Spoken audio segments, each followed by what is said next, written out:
ఇందులో భర్తల మీద భార్యలు అజమాయిషి చలాయించడానికి భార్య యొక్క తల్లి కారణం.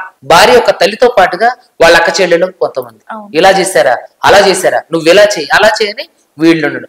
ఎప్పుడైతే కుటుంబంలో థర్డ్ పార్టీ ఇన్వాల్వ్మెంట్ ఉంటుందో ఆ కుటుంబం మనశ్శాంతిగా ఉండదు. అది కూడా భార్య సైడ్ కుటుంబ సభ్యులు వాళ్ళ ఇన్వాల్వ్మెంట్, వాళ్ళ ఇన్ఫ్లుయెన్స్ ఎన్ని సంవత్సరాలు ఆ అమ్మాయి మీద ఉంటుందో అన్ని సంవత్సరాలు వాళ్ళ కుటుంబం సాఫీగా సాగదు. సో కాబట్టి దయచేసి భార్య ఇప్పుడు ఎవరైతే మీ కూతుర్ని అంటే అత్తవారిళ్ళకి పంపించారు, వాళ్ళ కుటుంబానికి సక్రమంగా జరగాలంటే తల్లులైన మీరు నోరు మూసుకొని కూర్చోవాలి. తల్లి వాళ్ళ కుటుంబాన్ని వాళ్ళ బ్రతుకుని వాళ్ళ సంబంధించినటువంటి అన్ని పనులు వాళ్లే చేసుకున్నారు. తల్లిగా నీకేదైనా తోస్తే సహాయం చేయవాళ్ళు కష్టాలు ఉంటే తప్ప వాళ్ళ కుటుంబంలో ప్రతిసారి తొంగి చూసి ఉప్పు కారు నుంచి కూరకారు నుంచి ఏం కూర వండుకున్నారు, ఏం బట్టలు కొనుక్కున్నారు అనే చెత్త కబుర్లన్నీ మానేస్తేనే నీ కూతురు జీవితం బాగుంటుంది.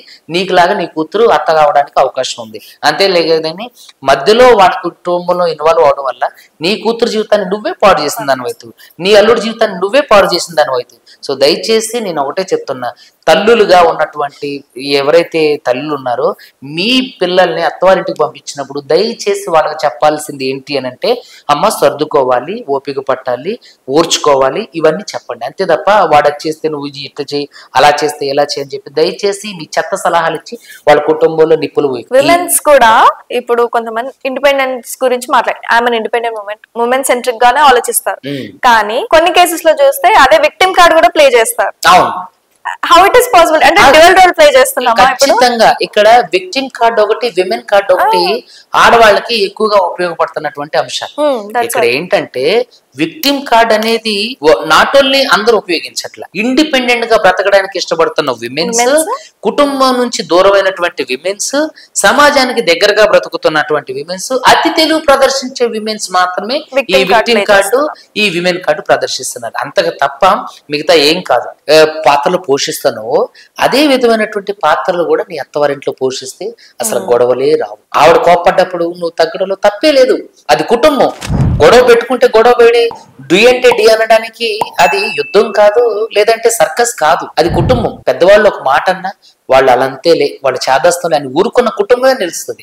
చూడండి ఇప్పటికీ కూడా మన తల్లిదండ్రుల దగ్గర ఉన్నటువంటి సందర్భాలని, వాళ్ళ మధ్య జరిగినటువంటి కాన్వర్జేషన్లు, వాళ్ళ మధ్య ఉన్నటువంటి అనుబంధాన్ని ఇప్పుడు బేరీజ్ వేస్తే అసలు ఇప్పుడు భర్త తిడితేనే ఊరుకోవట్లేదు భార్యలు. రిమోట్ దగ్గర గొడవలు వస్తున్నాయి.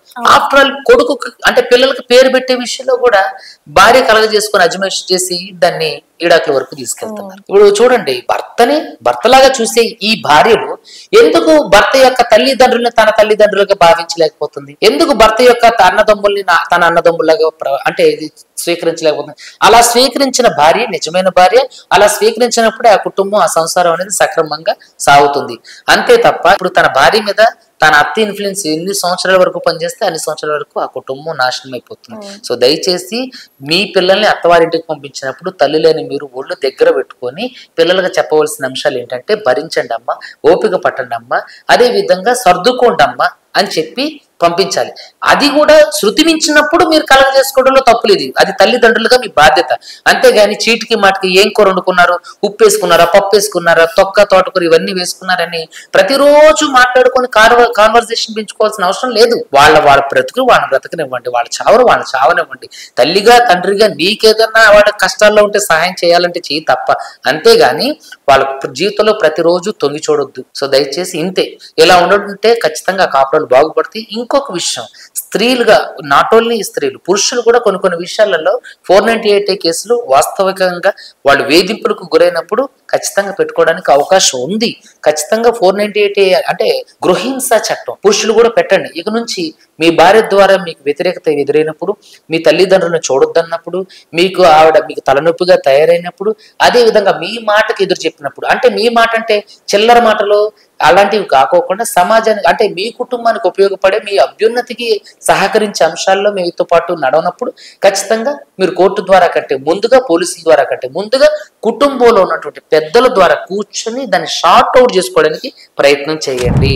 పోలీస్ స్టేషన్ కి, కోర్టు మెట్లకి, సామ వేద దాన దొండు అంటే ఆఖరి అస్త్రంగా మాత్రమే రండి తప్ప ఏదో చిన్న విషయానికి పెద్ద విషయానికి పోలీస్ స్టేషన్లకు కోర్టులు అంటూ తిరగడం మీ కుటుంబానికి, మీ ఆరోగ్యానికి, మీ అంటే దైనందిన జీవితానికి నష్టం. దయచేసి భార్యాభర్తలు ఇద్దరు ఒళ్ళు దగ్గర పెట్టుకొని సంసారాన్ని చక్కబెట్టుకోండి.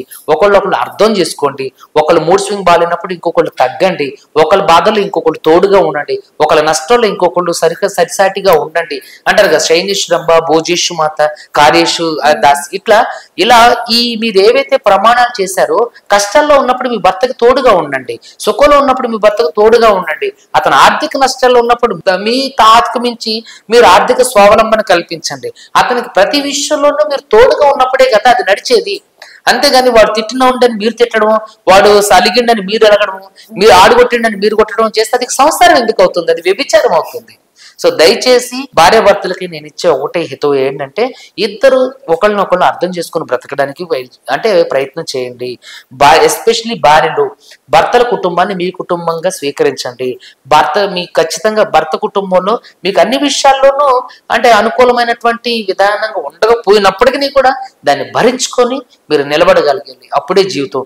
ఒక జాబు కొట్టడం కోసం సంవత్సరాల తరబడి కష్టం నష్టం భరించి మీరు అలాంటి ఒక చిన్న జాబ్ సంపాదించడానికి మరి సంసారం, మీ జీవితం, మీ పిల్లల జీవితం, ఎంటైర్ మీ కుటుంబ పరువు ప్రతిష్టలన్నీ ఆధారపడి ఉన్నటువంటి మీ పెళ్లి విషయంలో ఎందుకు తొందరపాటు నిర్ణయాలు తీసుకుంటున్నారు? దయచేసి ఆలోచించి భర్తను వేధించడం మానేయండి. అదేవిధంగా భర్త లేని మీరు కూడా మీ భార్యను అర్థం చేసుకోవడానికి ప్రయత్నించండి. వాళ్ళ ఇబ్బందులకు గురి చేయొద్దు, వాళ్ళని కూడా వేధించొద్దు. ఇద్దరు ఒకరినొకరు సహాయ సహకారాలు అందించుకుంటూ ముందుకు వెళ్ళడం వల్ల మీ కుటుంబం అనేది ఆదర్శప్రాయంగా నలుగురికి ఉంటుంది.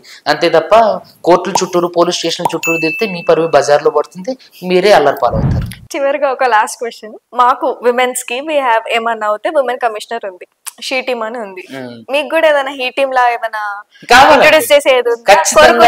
ఖచ్చితంగా అలాంటి రావాలి. ఇప్పుడు ఆడవాళ్ళ పైన జరిగే అఘాయిత్యాలకు ఒక షీ టీమ్ లాంటివి జరిగినప్పుడు మరి మగాడు మనిషే కదా, ఆడు కూడా సమాజంలో సంఘజీవే కదా, అతనికి కూడా ఎమోషన్స్ ఉంటాయి కదా, అతనికి మూడ్ స్వింగ్స్ ఉంటాయి కదా, ఆడు ఉప్పు కారం కదా తినేది. మరి ఆడికి అన్యాయం జరిగినప్పుడు ఎక్కడికి వెళ్ళాలి? ఇప్పుడు పెద్ద మనుషుల్లోకి వెళ్తే ఎన్నిసార్లు చేయాలి నీ పంచాయతీ, ఎన్నిసార్లు రాని పంచాయతీ చేసేది అని అంటారు. అలాంటిది ఇతనికి కూడా ఒక హీ టీమో షీ టీమ్ లాగా హీ టీమో హిట్ టీమో ఏదో ఒక టీం ఏడిస్తే మా బాధ కూడా వెళ్ళి చెప్పుకోవడానికి అవకాశం ఉంటుంది, వాళ్ళు కూడా ఎంక్వైరీ చేయడానికి అవకాశం ఉంటుంది. అదే కదా, అంటే ఆది నుంచి పురాణాల నుంచి పురుషుడు ద్వారా స్త్రీ వేధించబడుతుంది, హింసించబడుతుంది, అదే విధంగా రకరకాల అన్యాయాలకు గురి కాబడుతుందనే చెప్పారు తప్ప స్త్రీ ద్వారా పురుషుడు హింసించబడుతుంది, వేధించబడుతుందని ఎక్కడ లేదు కదా. సో జరిగినప్పటికీ కూడా స్త్రీ కళ్ళు పద్మంతో పోల్చారు, స్త్రీ పెదవుల్ని ఆ విధంగా పోల్చారు, కళ్ళు ఈ విధంగా పోల్చారని రాశారు తప్ప పురుషుడి కళ్ళు ఆ విధంగా పోల్చారు లేదు కదా. అంటే ఏంటంటే ఇక్కడ ఖచ్చితంగా పురుషుడికి అన్యాయమే జరుగుతుంది. ఇది స్త్రీ తత్వ సమాజం అయిపోయింది తప్ప పురుషతత్వ సమాజం, పురుషుడికి అంటే సపోర్ట్ చేసే సమాజం కాదు ఇది.